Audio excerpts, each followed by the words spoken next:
Oke teman-teman, di sini kita ada project beat karbu ya. Tapi ini cupnya dia beli cup lokalan. Nah, di sini tadinya saya pengennya nggak pakai epoksi ya. Tas saya lihat lebih detail itu banyak minusnya. Di sini ada bagian-bagian, nah ini bagian sini nih ada coakan, ini belakangnya cewengan.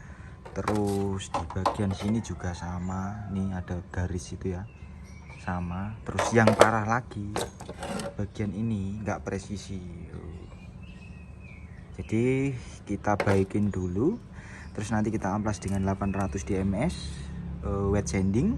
Habis itu kita lakukan epoksi. Ini kita baikin dulu ya, mungkin kita panasin dulu lah, setidaknya dia bisa lurus seperti ini. Oke, ditunggu update-nya. Oke ya teman-teman, kita lanjut ke sesi pengamplasan. Untuk pengamplasan di sini kita pakai wet sanding atau mode basah, dan di sini kita pakai pilih grid 800 dari DMS gitu ya. Jadi kenapa di amplas itu saya tulis manual, karena setiap potongan itu kan ada beberapa bagian yang nggak ada nomornya, jadi tak nomerin, takutnya pas saya taruh lupa ya, mana grid yang 800 mana grid yang 1000 gitu ya. Jadi lebih baik tak kasih tanda. Nah, buat teman-teman ini kan seperti yang saya bahas di awal tadi, bahwasanya ini media sebenarnya pengennya pas waktu dia pengiriman itu ekspektasi saya tanpa epoksi. Nah, ternyata di persiapan panel atau epoxy correction ternyata saya menemui beberapa bagian yang kurang layak menurut saya.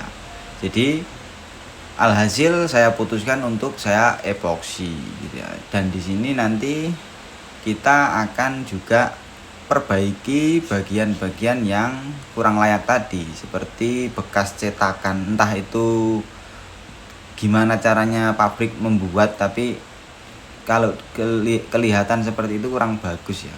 Dan jadi ada bagian juga yang melengkung tadi, itu harus kita panasin dulu terus kita tarik ya, jadi supaya biar lurus. Karena kalau body imitasi seperti ini, apalagi lokalan yang murah, itu nggak mungkin dia bisa presisi seperti pabrikan gitu. Jadi kita harus benar-benar koreksi epoxy correction atau persiapan panel dari awal ini harus benar-benar jeli. Karena kalau sudah misalnya kita tanpa epoxy terus tahu-tahu muncul permasalahan, nah itu yang repot. Jadi di sini saya putuskan untuk epoxy. Kenapa saya pilih grid 800? Jadi di sini kita pengen dapetin grid baretan, dan kita juga dapetin halusnya gitu ya.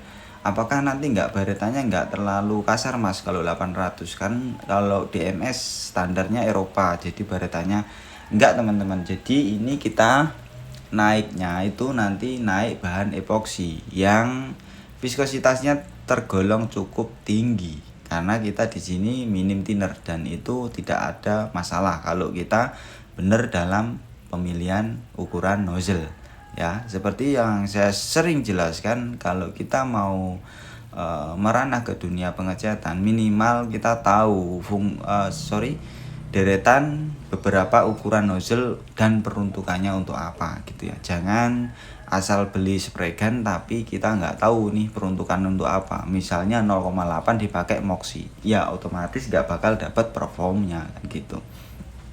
Oke, setelah pengamplasan kita menggunakan air, terus kita lanjut cuci dengan sabun. Itu jadi sabun itu akan lebih ada silikonnya ya teman, karena di sini kita mau lanjut ke bahan berikutnya.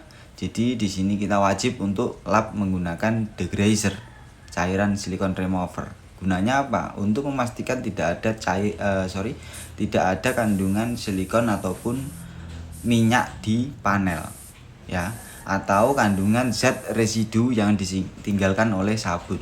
Jadi teman-teman harus paham juga, takutnya zat residunya masih banyak terus kita aplikasikan bahan berikutnya nanti residu itu akan menjadi pembatas antara panel dengan bahan berikutnya. Alhasil daya rekatnya juga akan berpengaruh gitu ya. Jadi di sini untuk memastikan kita tetap langsung lap menggunakan degreaser. Jadi benar-benar steril ya. Gitu. Oke. Untuk pengaplikasian epoksi ini kita lakukan sebanyak 2 atau 3 lapis karena di sini kita memang membutuhkan ketebalan dari epoksi karena kita pengen epoksi ini mengcover penuh media yang akan kita lakukan pengecetan gitu ya. Jadi epoksi itu enggak sekedar cuma nutup abu-abu gitu ya teman-teman. Jadi epoksi ini sangat berperan penting untuk mengunci cat lama, dempul ataupun bahan yang lain atau ABS ataupun plastik ataupun besi. Itu ya teman-teman. Jadi gunanya untuk membantu adhesif ya, adhesif daya rekat yang sempurna gitu. Karena setelah ini nanti kita ada sesi pengamplasan, pendempulan. Nah, itu. Jadi harus diperhatikan juga. Kemarin ada pertanyaan juga dari teman di WhatsApp. Jadi dia curhat tentang sedikit ya. Saya bongkar di sini karena juga penting untuk pengalaman teman-teman. Jadi beliau itu mengaplikasikan atau pengecetan di bagian rangka, tangki dan bak mesin atau tutup magnet dan tutup kopling di sebelah kanan dan kiri engine ya. Itu kan bahannya termasuk golongan dari metal. Nah, beliau itu tanya seperti ini, Mas, kenapa ya cat saya kok terkupas, epoksi dengan cat-catnya itu ngangkat gitu, seakan-akan nggak nempel di media. Nah, seketika saya tanya, kemarin ngamplas pakai nomor berapa sebelum naik epoksi? Katanya sih udah dikasarin kan gitu. Cuma saya tanya lagi, epoksi pakai apa, Mas? Saya pakainya PU 2K Surfacer. Nah, di situ kesalahannya. Harusnya kalau bahan metal ya itu minimal kita pakai primer. Kalau misalnya bahan aluminium yang di bagian bak mesin itu kan aluminium, kalau kita nggak punya etching, kita pakai primer ya. Supaya apa? Supaya bisa memiliki anti korosif dan adhesif yang kuat gitu ya. Jadi kalau kita pakai PU 2K Surfacer itu tidak boleh teman-teman. PU 2K Surfacer itu diaplikasikan di atas dempul, di atas cat lama atau di atas epoksi primer gitu. Kalau filler itu sebenarnya sama, fungsinya sama PU 2K Surfacer. Di atas cat lama, dempul dan di atas epoksi primer gitu.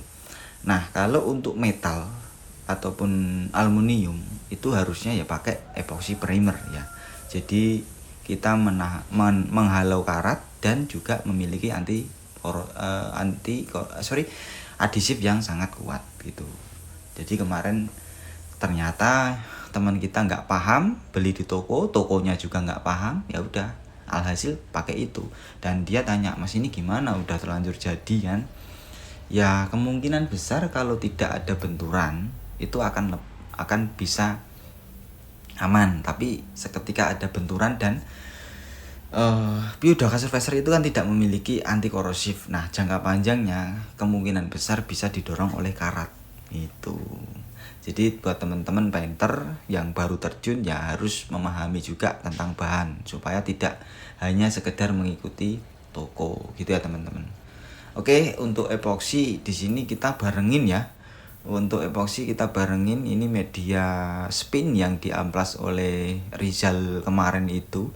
Ternyata Rizal itu sebenarnya sudah ada bengkelnya, cuma kemarin itu kesini cuma mematenkan atau mematangkan tekniknya saja. Jadi pas waktu kesini kemarin dia itu sempat hanya praktek amplas dan teori-teori dari saya, terus habis itu ada garapan masuk. Nah, alhasil ya nggak bisa kesini lagi gitu. Jadi panelnya ya saya yang eksekusi akhirnya kan gitu. Sebenarnya kan ini panel untuk Rizal kemarin belajar gitu. Tapi Rizalnya udah ada garapan lagi, ya udah. Yang penting kan dia sudah tahu ya tentang pengamplasan dan teori yang ada gitu. Mungkin kalau nanti misalnya ada trouble juga dia akan kesini lagi gitu. Oke, ini media spin ya, nanti kita akan pisahkan, untuk warna juga kita akan pisahkan. Di sini cuma kita numpang untuk sekalian pengaplikasian epoksi gini.